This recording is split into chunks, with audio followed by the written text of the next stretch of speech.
अच्छा, last lecture में हमने जो है हर्ट्ज डाइपोल को देखा था, और फिर उसके बाद हमने एंटीना के डिफरेंट पैरामीटर्स जो है, या एंटीना कैरेक्टरिस्टिक जो है, गेन क्या होता है, डायरेक्टिविटी क्या है जो है,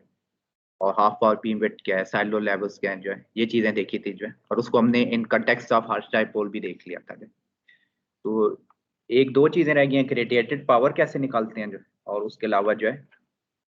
और ये कैसे रिलेटेड है रेडिएशन रेजिस्टेंस से एंटीना के, तो वो हम हर्ट्ज डाइपोल के केस में देखेंगे।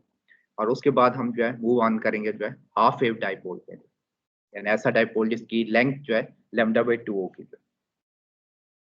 तो रेलवे सेक्शन आपकी बुक के सेक्शन 13.2 एंड सेक्शन 13.3 है। तो क्विक रिव्यू कर लें कि लास्ट लेक्चर में हम क्या कर रहे थे। हम बेसिकली इनफाइनेटिसिमल डाइपोल या हर्ट्ज डाइपोल या शार्ट डाइपोल कंसीडर कर रहे थे जो, और हमने जी डायरेक्टेड एक डाइपोल है जिसकी लेंथ जो है ये क्राइटेरिया फुलफिल कर रही थी, length should be less than λ/50, यानी इन टर्म्स ऑफ लैम्डा जो है, यानी हम अगर ये क्राइटेरिया का मतलब ये है कि length is less than lambda जो, तो एज अ रिजल्ट जो है करंट कांस्टेंट होता है जो। और उसके बाद अगर रेडिएशन पैटर्न्स हमने निकाले थे फार फील्ड में जो, तो इलेक्ट्रिक फील्ड और मैग्नेटिक फील्ड जो है, इलेक्ट्रिक फील्ड का थीटा कंपोनेंट एग्जिस्ट करता था और मैग्नेटिक फील्ड का फाई कंपोनेंट। इसके अलावा हमने रेडिएटेड पावर डेंसिटी जो है, ठीक है, जो कि आपका बेसिकली पॉइंटिंग वेक्टर है जो है, इन वाट पर मीटर स्क्वायर, वो फाइंड की थी जो है, वो बेसिकली डिफाइन है एस से, हम लेसे डिनोट अगर करें जो है इसको, तो वो आप उसको इलेक्ट्रिक फील्ड अगर पता है तो उसका मैग्नीट्यूड स्केल लेके जो है उसको डिवाइड बाय 2 ईटा कर लें जो है, ईटा इंट्रिंसिक इम्पीडेंस है, और क्योंकि वेक्टर है जो है पॉइंटिंग वेक्टर, तो बेसिकली उसकी जो डायरेक्शन होगी in the direction of radial direction जो है, जो कि वेव प्रोपगेट करी एंटीना से, अब ये जो है उस डायरेक्शन में होगी। तो इलेक्ट्रिक फील्ड हर्ट्ज डाइपोल के लिए जो है, अगर ये एक्सप्रेशन यूज करें हम जो है, जो हमने फाइंड किया जो पिछली, तो इलेक्ट्रिक फील्ड को अगर सब्स्टिट्यूट किया जाए यहाँ पे, तो हम जो है रेडिएटेड पावर जो है वो एस रेडिएटेड निकाल सकते हैं। तो ये हमने लास्ट क्लास में जो है निकाली थी। ये बेसिकली आपके पास इसकी यूनिट अगेन जो है वाट पर मीटर स्क्वायर है जो है, तो ये पावर डेंसिटी है जो है। ओके, तो अब अगर हमने रेडिएटेड पावर निकालनी है जो है, तो कोई बता सकता है कैसे निकाल सकते हैं जो है इन वाट जो है। तो जैसे अगर आपके पास एक एंटीना था जो है, वो आप रेडिएट कर रहा था जो है, तो जैसे उसके अराउंड हम जैसे एक स्फीयर ले लेते हैं, और जैसे एक उसका रेडियस हम कहते हैं आर है जो है स्फीयर का जो, तो हम देखना चाह रहे हैं कि रेडिएटेड पावर जो है जैसे स्फीयर से की सरफेस से जो पास हो रही है पावर जो है, तो वो अगर हम निकालना चाहें तो कैसे निकाल सकते हैं, कोई बता सकता है।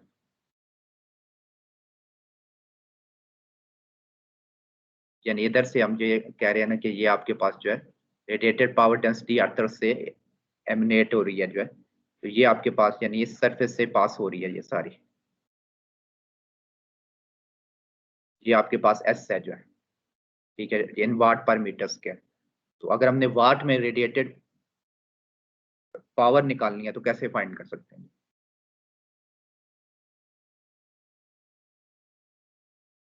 ये जो आपका सरफेस, ये जो स्फेरिकल एरिया जो है उस पे इंटीग्रेट कर लेंगे जो, तो वाट पर मीटर स्क्वायर टाइम जब एरिया मीटर स्क्वायर होगा तो आपका वाट आ जाएगा। बेसिकली आपने करना क्या जो है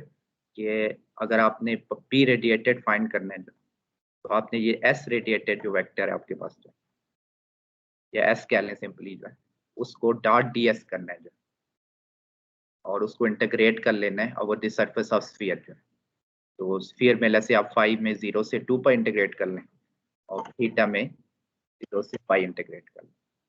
सिंपल 4 पाई आर स्क्वायर से क्यों नहीं मल्टीप्लाई कर दिया मैंने, क्योंकि बेसिकली ये फंक्शन ऑफ आर स्क्वायर है जो है, ठीक है, तो इसलिए आपको प्रॉपर इंटीग्रेशन करनी पड़ेगी जो। अच्छा, और इस केस में जो है आपके पास जो पी रेडिएटेड है जो है, ये अगेन वही एक्सप्रेशन है, ये 5 में 0 से 2 पाई और थीटा में 0 से पाई इंटीग्रेट कर रहे हैं जो, ये आपका वेक्टर है, उसको हमने ds से मल्टीप्लाई किया हुआ है। ds जो है स्फेरिकल कोऑर्डिनेट में अगर आपको याद हो वो होता था r square sine theta d theta d phi, और उसकी यूनिट वेक्टर ए आर जो है। तो एस वेक्टर को हमने ds से मल्टी डॉट प्रोडक्ट ले लेंगे जो, तो आपके पास ये आ जाएगा जो। अब यहाँ पे अगर एस रेडिएटेड की वैल्यू फाइंड आप जो उसका मैग्नीट्यूड है यहाँ पुट कर दें जो, और उसको r square sine theta d phi से मल्टीप्लाई करके इंटीग्रेट कर लें तो आपका रेडिएटेड पावर आ जाएगी। तो अगर हम यानी पिछली जो स्लाइड में जो एक्सप्रेशन है जो ये वाली जो है एस रेडिएटेड के मैग्नीट्यूड की जो है इसको सब्स्टिट्यूट करते हैं वापस जो है, तो उसको करके देखते हैं हम जो है। तो पी रेडिएटेड हम निकालते हैं, तो पी रेडिएटेड जो है आपके पास ऐसे हमने इंटीग्रेट करना है 0 to 2 पाई, पाई में थीटा में 0 से पाई, और एस रेडिएटेड की वैल्यू जो है वो आपके पास eta I naught magnitude square beta square L square over 32 pi square R square. ये आप एस रेडिएटेड है और साथ में इसके साथ साइन स्क्वायर थीटा भी है, ठीक है। ये एस रेडिएटेड का मैग्नीट्यूड है और साथ में मल्टीप्लाई आपने करना है r square sine theta d phi, ये बेसिकली डी एस है जो आपके पास उसका मैग्नीट्यूड है। अच्छा, यहाँ पे आपके पास आर स्क्वायर तो ये कट जाएगा जो, और जो कांस्टेंट है वो बाहर निकालने जो है eta I naught magnitude square beta square L square और 32 पाई स्क्वायर, और 5 में आप इंटीग्रेट कर रहे हैं जो है 0 से 2 पाई जो है, तो ये तो सिंपल 2 पाई आ जाएगा, और साइन में sine square theta time sine theta जो है ये साइन क्यूब थीटा बनता है,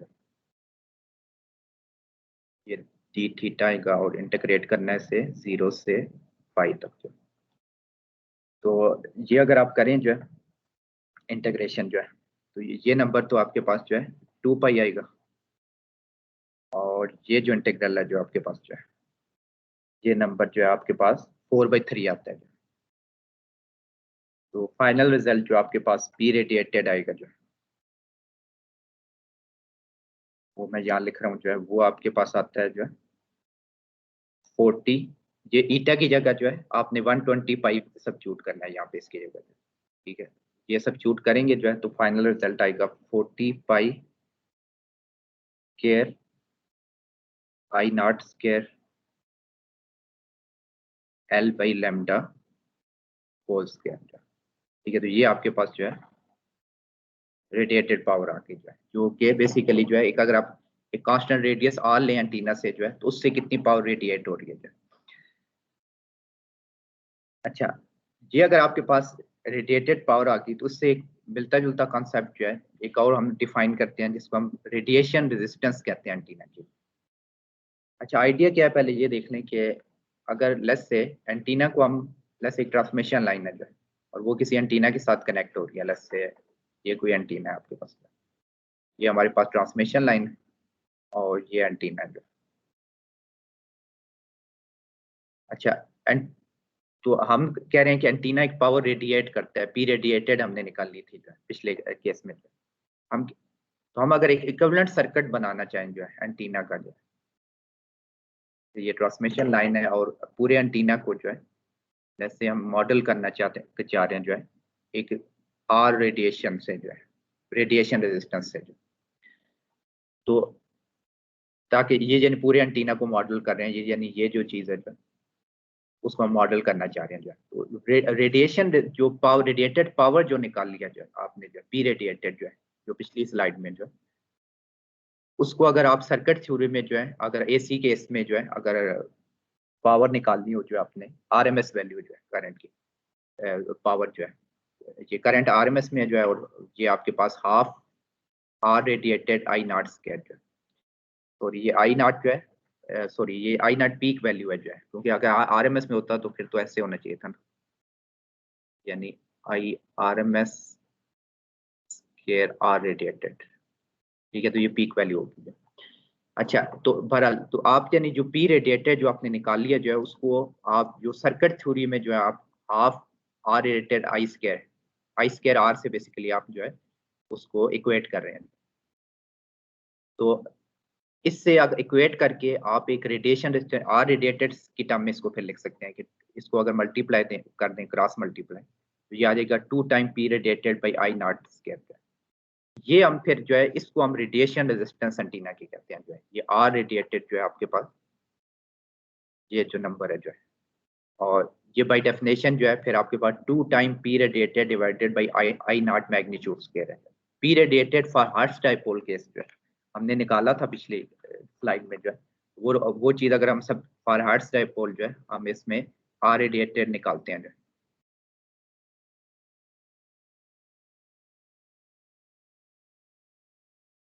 ये जो एक्सप्रेशन अब obviously in general her antenna के लिए वैलिड है, लेकिन पी रेडिएटेड हर एंटीना का डिफरेंट होगा। तो हर्ट्ज डाइपोल के केस में हमने जो पी रेडिएटेड निकाला था वो 40 था। तो लेट्स से अगर 2 से मल्टीप्लाई कर दूं मैं से जो है, तो आपके पास, मैं डायरेक्टली लिख रहा हूँ, वो 80 आपके पास आ जाएगा, 80 pi square l by lambda whole square. तो ये आपके पास रेडिएशन रेजिस्टेंस आती है जो है for the case of hertz dipole. यानी अगर एंटीना को आपने मॉडल करना है जो है, जैसे ये 50 ओम ट्रांसमिशन लाइन है जो, उसको आर रेडिएटर से मॉडल कर सकते हैं जो है, एक रेजिस्टेंस जो है आर रेडिएटर से। अच्छा, हार्ट डाइपोल के केस में जो है रेडिएशन रेजिस्टेंस ये कितनी निकलेगी जो है आर रेडिएटेड जो है, इसका एग्जैक्ट नंबर, न्यूमेरिकल नंबर निकाल सकते हैं हम जो है, कैसे निकालें जो है,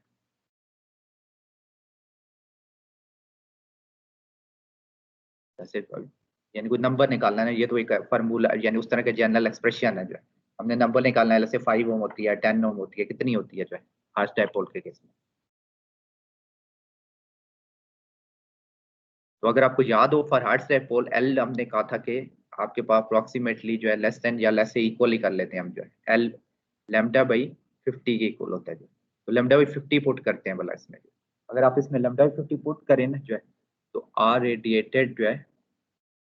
क्योंकि स्केयर हो रहा है उसका जो है, तो ये 50 का स्केयर बन जाएगा जो है, और तो ये बहुत कम वैल्यू बनती है जो है, ये अबाउट जो है 0.31 ओम आ जाती है जो है, जो कि बहुत स्मॉल नंबर है।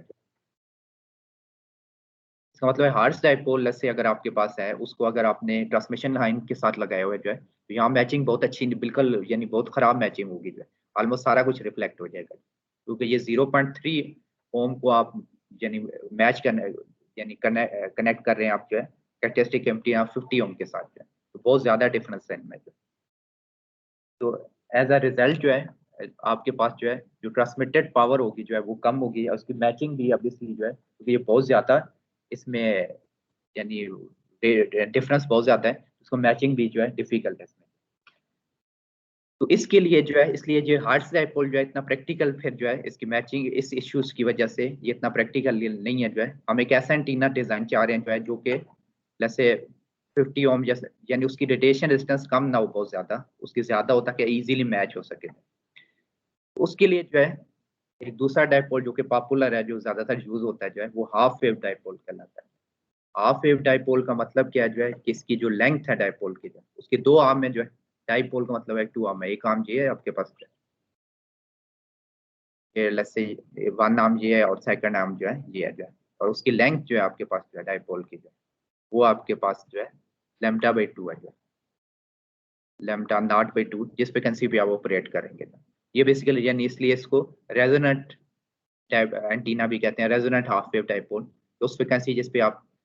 कैलकुलेट करेंगे लेंथ जो है, उस पे ये रेजोनेट करेगा, और यहाँ से अब इसलिए आपको डाइपोल को कोई फीड भी आपको देना पड़ेगा, और अब इसलिए यहाँ पे कोई एसी टाइम वेरिंग करंट होगा जो,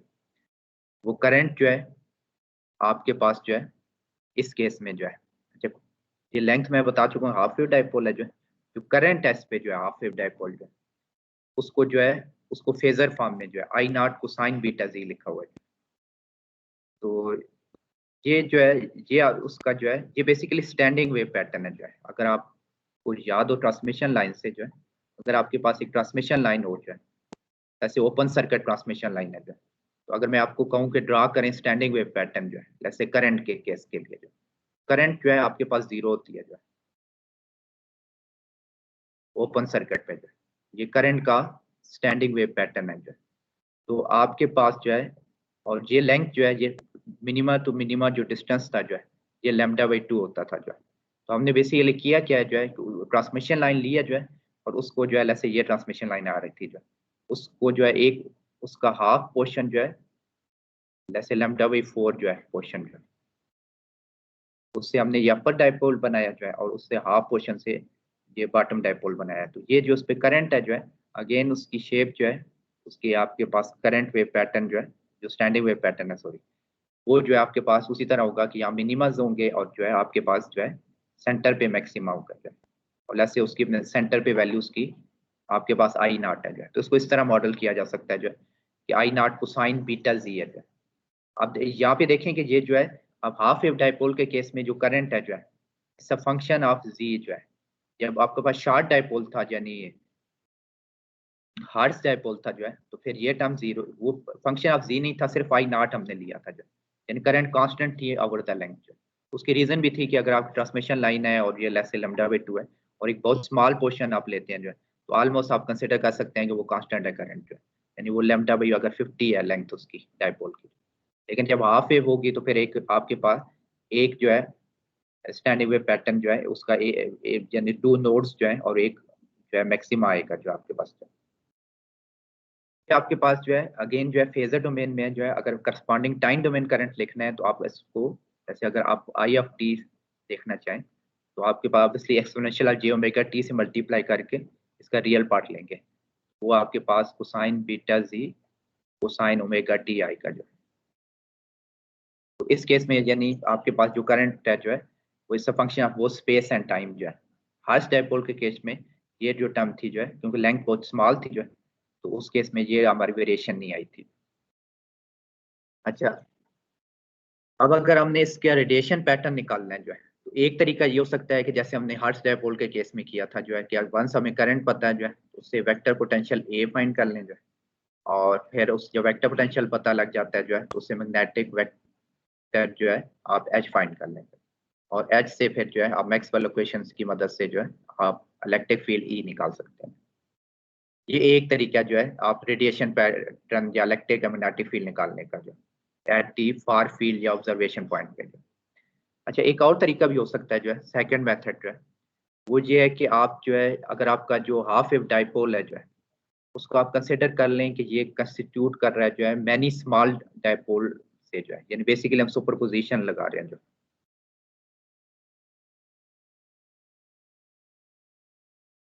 हम कह रहे हैं कि ये जो डाइपोल है लैम्डा बाई 2 डाइपोल जो है, ये जो है एज ए बहुत सारे स्मॉल हाफ डाइपोल जो है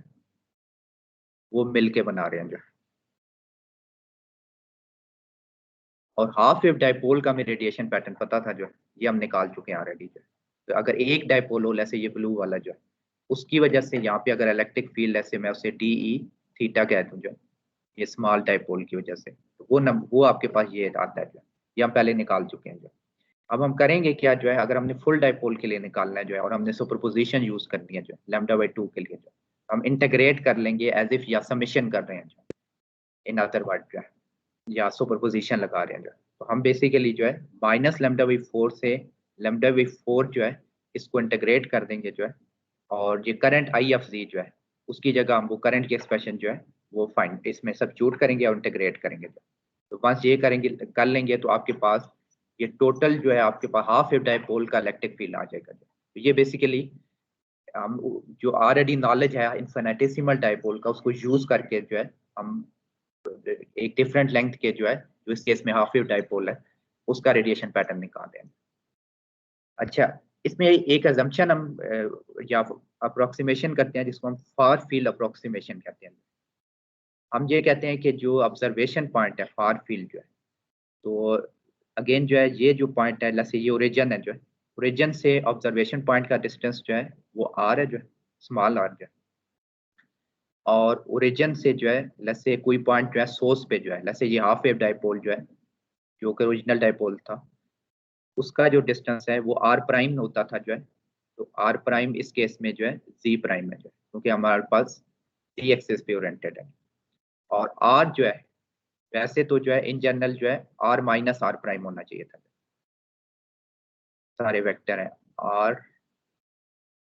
माइनस आर प्राइम या जी प्राइम कह लें से जो है ना, अब मैं जी प्राइम में लिख रहा हूँ। अच्छा, तो ये आपके पास जो है ये जनरल एक्सप्रेशन थी जो है ना आपके पास जो है, लेकिन अब हम ये कह रहे हैं कि ये जो वेक्टर है जो है अगर यानी कि अगर ये काफी दूर है पॉइंट जो है ऑब्जर्वेशन पॉइंट जो है, तो हम यानी ये जो वेक्टर है जो है जो कि सोर्स से ऑब्जर्वेशन पॉइंट जा रहा है और एक ओरिजिन से जो है जो ऑब्जर्वेशन पॉइंट पे जा रहा है जो है ऑलमोस्ट पैरेलल हो जाएंगे जो आपके पास। तो अंडर दिस अजम्पशन जो है कि ये दोनों वेक्टर पैरेलल हैं जो है,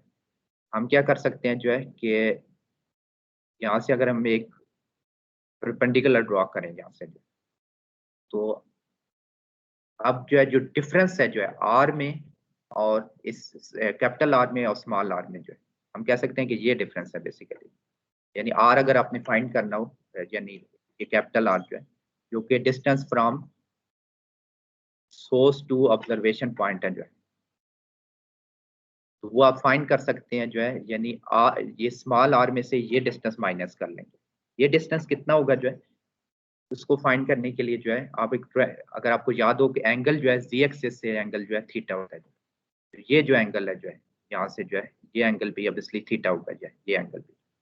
तो यहाँ से आप अगर कॉस थीटा निकालें जो, तो कॉस थीटा आपके पास जो है ये जो है जी प्राइम या जी जो है डिवाइडेड बाई आर आ जाता है जो।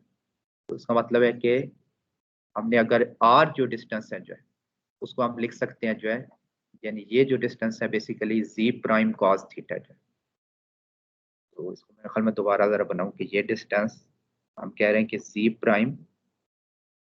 कॉस थीटा जो है ये एंगल थीटा था जो है ये डिस्टेंस जो है जी प्राइम था। तो यहाँ से उसका यानी प्रोजेक्शन है बेसिकली ये।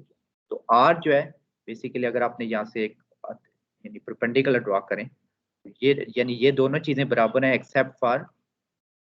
दिस डिस्टेंस जो है ये डिस्टेंस जो है आपके पास जो है आपको माइनस करना होगा जो है। तो वही हम कर रहे हैं यहाँ पे कि आर ले आर ये फुल था जो है ये फुल चीज जो है आर थी जो है उसमें से हम यानी जी प्राइम कॉस थीटा जो है माइनस कर रहे हैं जो है। जब ये माइनस कर लेंगे जो है तो ये आर कैपिटल आर के इक्वल आ जाएगा। ठीक है, तो ये बेसिकली हमारी जो है अजम्पशन है फार फील्ड अप्रोक्सीमेशन में। हम कह रहे हैं कि ये दोनों वेक्टर जो है पैरेलल में है जो। और ये अजम्पशन जो है वैलिड होगी जो है फार फील्ड में, जो कि क्राइटेरिया हमने पिछली लेक्चर में देखा था कि फार फील्ड कितना फार हमने एंटीना से जानना है जो है। तो ये क्राइटेरिया हम फॉलो करते हैं कि r should be greater than equal to 2d square by lambda. D जो है मैक्सिमम डायमेंशन ऑफ एंटीना होती है जो इस केस में हाफ वेव के डायपोल के केस में लैम्डा बाई 2 होगी। तो ये अगर आपने कर लिया जो है आर की अप्रोक्सीमेशन ली है जो है, तो जो आपके इन्फिनिटेसिमल डायपोल था या हर्ट्ज डायपोल था उसका आपके पास इलेक्ट्रिक फील्ड ये था, उसमें आर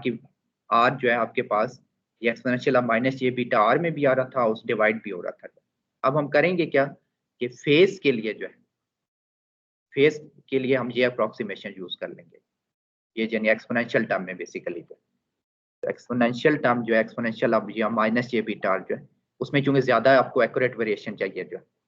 तो वहां पे हम जो है ये अप्रोक्सीमेशन यूज करेंगे। वेर एज फॉर एम्पलीट्यूड जो है हम एक सिंपल अप्रोक्सीमेशन कर लेंगे कि 1/r जो है is approximately equal to 1/r जो है। उसमें ये डिस्टेंस मैटर नहीं करता जो एम्पलीट्यूड में, उसको हम इग्नोर कर सकते हैं जो है, लेकिन फेज में अब इसलिए इग्नोर नहीं कर सकते। तो ये अप्रोक्सीमेशन अगर लगाएं ये दो अप्रोक्सीमेशन जो है कि फेज के लिए r की जगह r minus C prime cos theta लगाएं और एम्पलीट्यूड के लिए जो है 1/r को अप्रोक्सीमेटली 1/r कर लें जो। तो यहाँ पे वन ये एम्पलीट्यूड के लिए 1/कैपिटल आर को स्मॉल आर सब्स्टिट्यूट किया जो है, और फेज के लिए जो है ये आर टर्म जो है उसको इससे रिप्लेस किया है कि r minus c r cos theta जो। और यहाँ पे जो आई एफ सी जो था ये करंट है जो है, जो कि हम कह रहे थे कि जो है इसका स्टैंडिंग वेव पैटर्न इस तरह करके होता है जो है, तो वो आई नॉट को साइन बीटा जी थी वो सब्स्टिट्यूट कर लिया। अब आपने इंटीग्रेट करना है से माइनस लैम्डा बाई 4 से लैम्डा बाई 4 तक। तो वंस ये इंटीग्रेट कर लेंगे जो है तो फाइनल रिजल्ट जो है यहाँ पे लिखा हुआ जो है रेजोनेंट हाफ वेव डाइपोल जो है आपके पास ई थीटा जो है ये आ जाता है। और मैग्नेटिक फील्ड जो है एच फाई जो है वो कैसे निकाल सकते हैं, कोई बता सकता है?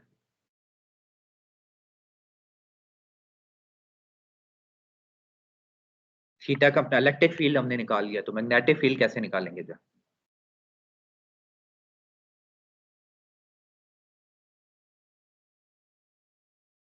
क्योंकि हम फार फील्ड की बात कर रहे हैं जो है, तो आपकी अब हमने जो सारी अप्रोक्सीमेशन है फार फील्ड में जो है, तो फार फील्ड में जो है आपके पास जो है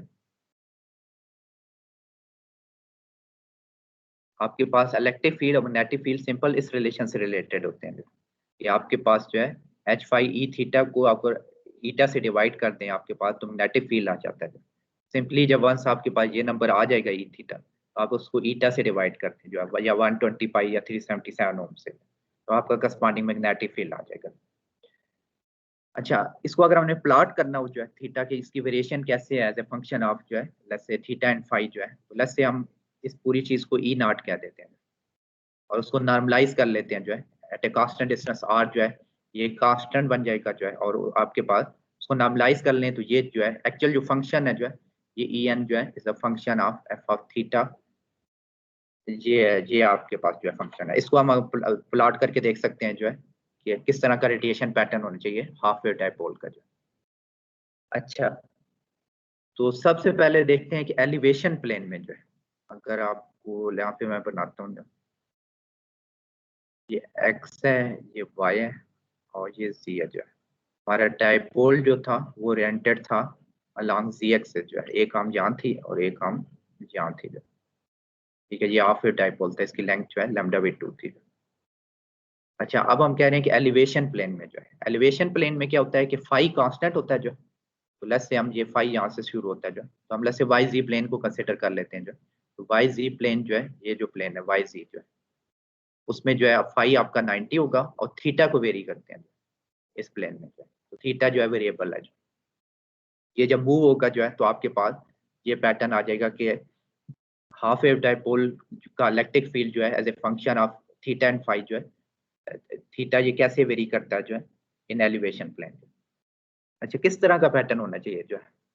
इसको प्लॉट करना है। एक तरीका तो ये है कि मैटलैब में प्लॉट कर लें जो है, वो आपको स्ट्रेट फॉरवर्ड आपका function as a function of theta plot कर लें। लेकिन अगर हम खुद प्लॉट करना चाह रहे हैं जो है, तो लेट्स से हम इसके नल फाइंड करते हैं कि नल कहाँ होगा जो है ना इस फंक्शन के जो, ताकि हमें पता लगे कि कहाँ पे जीरो है फंक्शन और कहाँ पे मैक्सिमम होगा जो। तो लेट्स से हम कहते हैं कि इस पूरे फंक्शन को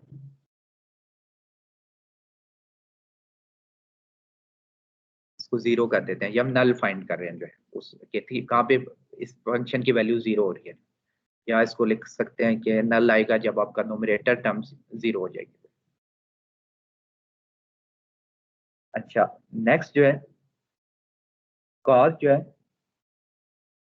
जीरो कब होता है जो है, कॉस का फंक्शन अगर आपको याद हो जाए, ठीक है, लेट्स से इस तरह करके फंक्शन होता है, तो जीरो कॉस का फंक्शन जीरो होता है आपके पास π/2 पे जो है, और -π/2 पे जो है, +-π/2 पे ये फंक्शन जीरो है जो है। तो इसका मतलब ये है कि वो मैं लिख सकता हूँ π/2 cos theta is equal to +-π/2, यहाँ पे लिख सकते हैं हम cos theta is equal to +-1। ये मैंने क्यों नहीं लिया जो है 3π/2, कोई बता सकता है जो?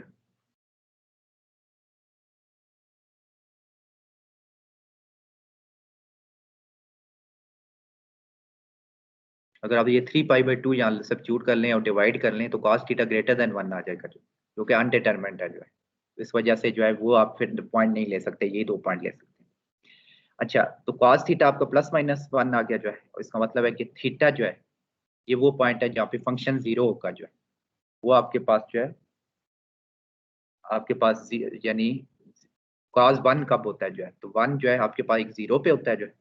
0 डिग्री पे जो है, जैसे यहाँ पे जो, और फिर जो है या पाई पे होगा जो है 180 डिग्री पे। तो ये आपके पास नल की पोजीशन है जो है पैटर्न की जो, तो हम अगर हम कहें कि अब वाई जी में से प्लॉट करना है फंक्शन को जो है, तो लेट्स से ये मेरा वाई जी प्लेन है जो, और ये मेरा थीटा था जी एक्सिस से, तो हम कह रहे हैं कि जब थीटा जीरो है जो है, जैसे ये वाली डायरेक्शन है जो, और थीटा पाई है जो है, उस वक्त जो है पाई का मतलब है कि बिल्कुल 180 डिग्री अपोजिट है, तो वहां पे फंक्शन जीरो है जो है, और इन बिटवीन जो है आपका फंक्शन जो है थीटा 90 पे क्या होगा जो है, कोई बता सकता है जो है +-90 पे जो ये फंक्शन जो है क्या होगा जो है। दो नल के बीच में जो है टिपिकली मैक्सिमा आते हैं इसमें जो है, इसमें लेट्स से अगर 90 पुट करें ना इसमें, यानी 90 पुट करें तो cos 90 क्या होता है जो है आपके पास जो है जीरो हो जाएगा, जीरो से मल्टीप्लाई होगा तो cos जीरो जो है 1 आ जाएगा, जहाँ ये फंक्शन 1 बन जाएगा ऊपर वाला, और sin 90 जो है वो भी आपके पास जो है 1 होता है जो है, तो यहाँ पे मैक्सिमा वैल्यू आएगी जो है। इन बिटवीन दो टू नल्स जो है ये मिनिमा की लोकेशन है जो है, तो मैक्सिमा आएंगे ±90 पे जो। तो इसका मतलब है कि अगर हम इसको प्लॉट करना चाहें तो जीरो पे थीटा जीरो पे जीरो है जो है, और 180 पे जो है फिर जीरो है जो है, और यहाँ पे 90 पे इसकी वैल्यू 1 है जो है, और फिर -90 पे भी 1 है जो है। ये बेसिकली वही फिगर ऑफ 8 जो है, जो हर्ष डायपोल के केस में आई थी जो है, वही फिगर जो है आपके पास आ जाती है। तो इसका मतलब है कि हाफ वेव डायपोल का जो पैटर्न है जो है, रेडिएशन पैटर्न जो है एलिवेशन प्लेन में जो है, अगेन उससे रिजेंबल करता है हर्ष डायपोल से, ये फिगर ऑफ 8 टाइप चीज बनती है। व्हाट अबाउट जो है एजीमथ प्लेन जो है, तो लेट्स से या हॉरिजॉन्टल प्लेन जो है, तो हम कह रहे हैं कि अगर आपका एक्स है, ये वाई है और ये जी एक्सिस है, और डायपोल है ओरिएंटेड है अलोंग जी एक्सिस जो। अब हम देखना चाह रहे हैं कि रेडिएशन पैटर्न जो है ये एक्स वाई प्लेन जो है आपके पास जो है, इसमें क्या होगा जो है। तो एक्स वाई प्लेन को कैसे डिफाइन कर सकते हैं जो है, थीटा जो है यहाँ पे 90 डिग्री है जो है, और फाई जो है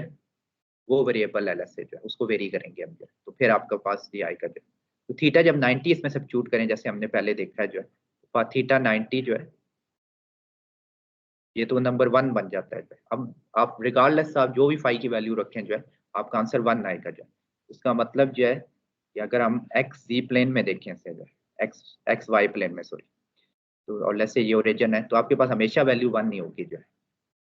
ठीक है। फाई की जो मर्जी वैल्यू ले लें जो है, क्योंकि वो उसको वो फंक्शन है ही नहीं फाई का जो। इसका मतलब है कि आपके पास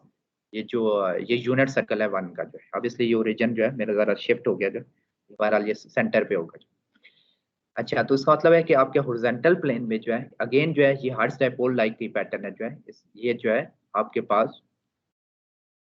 यानी नॉन डायरेक्शनल टाइप पैटर्न है जो है। तो 3D जो रेडिएशन पैटर्न है एंटीना का जो है, वो अगेन जो है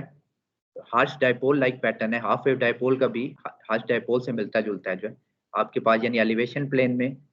फिगर ऑफ 8 है जो है आएगी जो है, और जो एजीमथ प्लेन है जो है आपके पास जो है वो उसमें एक सर्कल आएगा जो, या एक्स वाई प्लेन में जो है, और इन जनरल जो है 3D में बेसिकली जो है आपको एक डोनट टाइप शेप आएगी जो है। तो ऐसा पैटर्न जो है जिसको हमने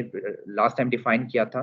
कि ऐसा पैटर्न जो एक प्लेन में जो है, जैसे एलिवेशन प्लेन में इस केस में जो है डायरेक्शनल हो, और ऑर्थोगोनल प्लेन में जैसे या एजीमथ प्लेन में नॉन डायरेक्शनल हो जो है, उस पैटर्न को ओमनी डायरेक्शनल कहते हैं। तो हाफ वेव डायपोल को हम कह सकते हैं कि ये जो है ओमनी डायरेक्शनल एंटीना है। On the other hand let's say अगर आपके पास जो है कोई और एंटीना मैं ले लूँ, लेट्स से लाग पिराटिक एंटीना ले लूँ जो है, उसका रेडिएशन पैटर्न इस तरह करके होता है।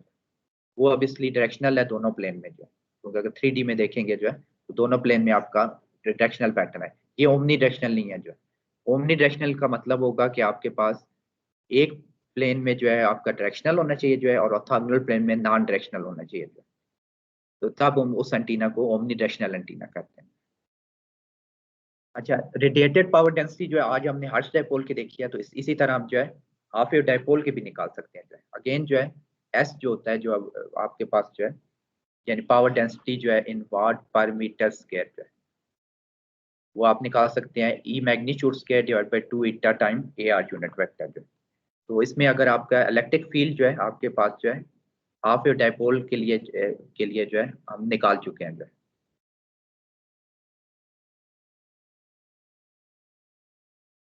तो इसको अगर आप सब्स्टिट्यूट कर दें बैक हेयर जो है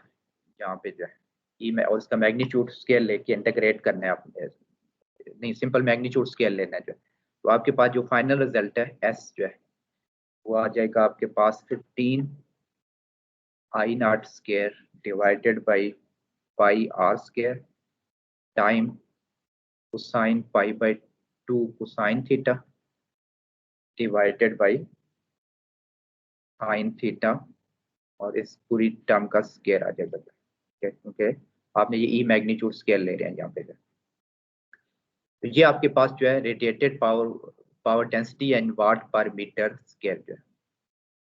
अगेन जो है अगर आपने रेडिएटेड पावर निकालनी है जो है, जैसे पी रेडिएटेड अगर आपने निकालनी है जो है, तो आपको क्या करना पड़ेगा जो है, ये अगर वेक्टर है तो ए आर डायरेक्शन में होगा ऑब्वियसली।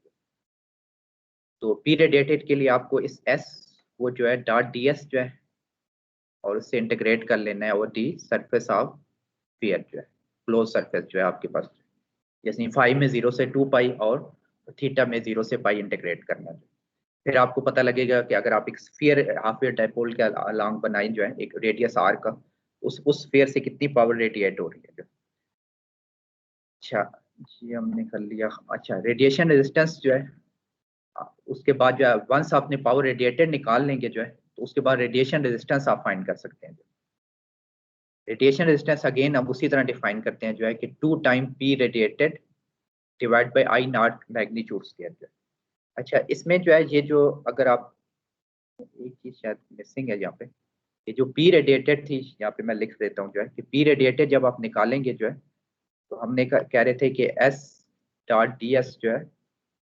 इंटीग्रेट करेंगे उसे हम जो है पाई में 0 से 2 पाई और थीटा में 0 से पाई तक जो है। तो वंस जब आप ये इसमें एस की वैल्यू फाइंड डालेंगे जो है, तो ये नंबर आएगा 15 आई नॉट स्क्वायर ओवर पाई, और पाई में तो आप इंटीग्रेट करेंगे तो वो 2 पाई आएगा, लेकिन थीटा में जब इंटीग्रेट करेंगे जो है, जैसे थीटा में 0 से पाई, तो आपके पास आपको इसको इंटीग्रेट करना पड़ेगा, ये cos pi by 2 cos theta divided by sine theta. अच्छा, इसकी इंटीग्रेशन जो है अगर आप करना चाहें तो ये न्यूमेरिकल इंटीग्रेशन अगर आप करें इसमें जैसे कैलकुलेटर में, तो ये नंबर आपके आएगा 1.218। ठीक है, इस पूरे इंटीग्रल का जो ये जब आप कर लेंगे जो है और फिर इसको मल्टीप्लाई कर लेंगे यहाँ पे, तो ये जो नंबर आता है फिर आपके पास आएगा 36.54 आई नॉट स्क्वायर जो है। ये आपकी रेडिएटेड पावर आएगी जो है for hearts dipole, sorry half wave dipole. तो वंस आप रेडिएटेड पावर निकाल लेंगे जो है, तो फिर आपने रेडिएशन रेजिस्टेंस अगर आपसे ने निकालनी हो जो है, तो आप क्या करेंगे, ये जो फंडामेंटल डेफिनेशन थी जो है r radiated is equal to 2 P radiated और आई नॉट मैग्नीट्यूड स्क्वायर, इसमें ये पी रेडिएटेड की वैल्यू सब्स्टिट्यूट करेंगे। ये अगर आप वैल्यू सब्स्टिट्यूट करेंगे तो आई नॉट स्क्वायर यानी ये कट जाएगा जो है, तो आपके पास अप्रॉक्सीमेटली ये ट्वाइस हो जाएगा ये नंबर जो है। तो अप्रॉक्सीमेटली हम कह सकते हैं 73 ओम आएगा जो,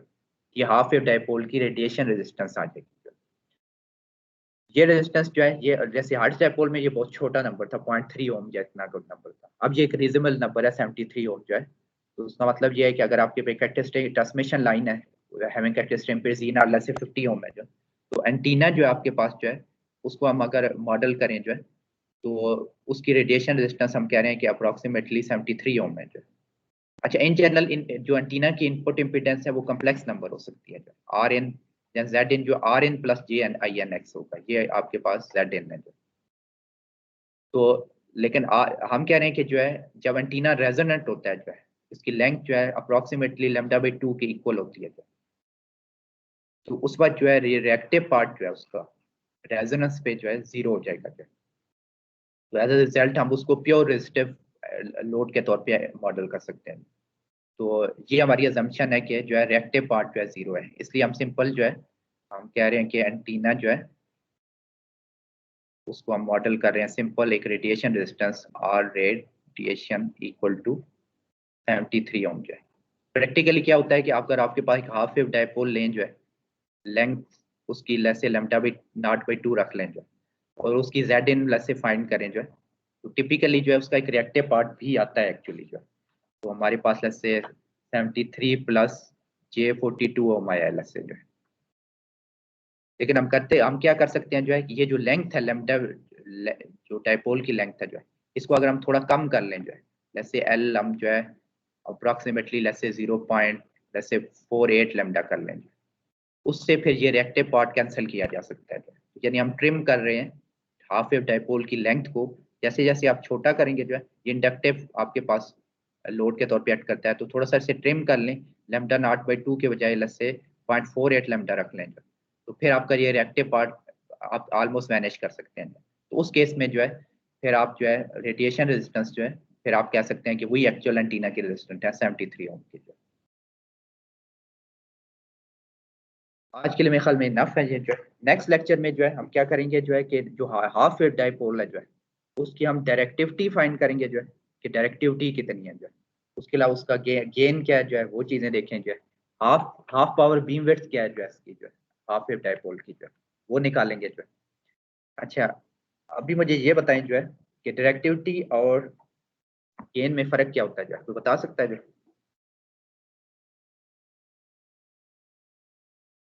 अगर एक एंटीना जो है, अगर मैं आपसे कहूँ कि डायरेक्टिविटी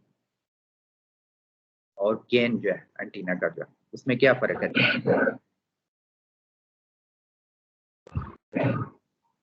सर गेन में हम वो एरर्स भी कंसिडर करते हैं मेरे ख्याल से, जो रेजिस्टेंस वगैरह। गेन में क्या करते हैं, जो है क्या कंसिडर करते हैं, दोबारा कर ली बताएं।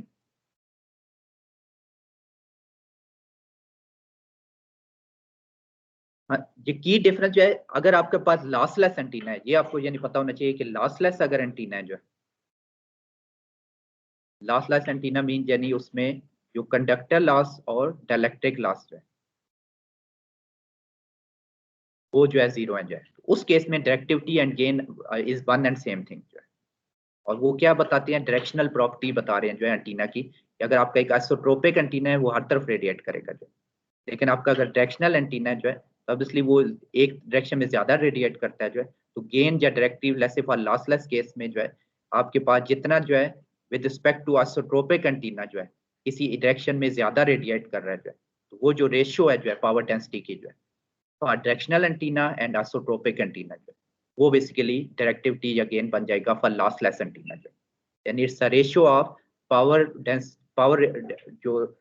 Density of an directional antenna and that of isotropic antenna जो। ये पिक्चर आप याद रखें कि आप एक आइसोट्रोपिक एंटीना जो हर तरफ रेडिएट कर रहा है और डायरेक्शनल एंटीना जो कि अब इससे किसी डायरेक्शन में ज्यादा डायरेक्ट करे, तो वो बेसिकली ज्यादा डायरेक्शनल होगा जो है। तो उसका मतलब है कि अगर ये पॉइंट और इस पॉइंट को मैं डिवाइड कर लूँ जो है, तो मुझे पता लग जाएगा कि कितना ज्यादा डायरेक्शनल है वो जो है एक तरफ जो है मैक्सिमम डायरेक्शन में, उसको हम डायरेक्टिविटी या गेन कह रहे हैं। ये अगर लॉसलेस केस है एंटीना का, तो directivity and gain one and same thing है जो है। लेकिन जो फंडामेंटल डिफरेंस है जो गेन और डायरेक्टिविटी में, अगर आपसे कोई पूछे जो है, वो ये है कि आपके पास गेन में जो है आपके पास लॉसेस भी इंक्लूड होते हैं। तो लॉसलेस अगर केस है जो है, तो फिर तो रेडिएशन एफिशिएंसी अगर आपको याद हो हमने डिफाइन की थी कि ये जो है input power divided by radiated power जो है उसकी रेशियो थी जो, यानी अगर आपका एक एंटीना है जो है उसको आपने कोई इनपुट पे कोई पावर पी एन दी है और जो रेडिएट कर रहे हैं वो पी रेडिएटेड है जो, अब इसलिए अगर वो सारी की सारी पावर रेडिएट कर रहेगा जो इनपुट पावर जो है, तो फिर रेडिएशन एफिशिएंसी वन बन जाएगी। अदरवाइज अगर जैसे यहाँ पे ये कोई कंडक्टर लॉसेज या डाइलेक्ट्रिक लॉसेज है एंटीना के स्ट्रक्चर में जो, जैसे किसी में फाइन जैसे वो कॉपर का बना हुआ है, तो सिग्नल जब प्रोपेगेट करेगा उसमें लॉसेज आते हैं थोड़े, तो ये पी रेडिएशन ऑब्वियसली कम होगी पी एन से जो। तो इन जनरल जो रेडिएशन एफिशिएंसी है जो है वो 0 और 1 के बीच में कोई नंबर होता है। तो इसका मतलब है कि अगर आपका तो लॉसी एंटीना है जो कि प्रैक्टिकल केस में होता है जो है ज्यादा, जैसे अज्यूम करते हैं कि हमारा जो है ई आर जो है जैसे 0.9 है जो, तो फिर आपके पास जो गेन होगा जो है वो 0.9 टाइम जो है आपके पास डायरेक्टिविटी आ जाएगी। गेन और डायरेक्टिविटी और यानी फंडामेंटली वो एक ही चीज बता रहे हैं जो है,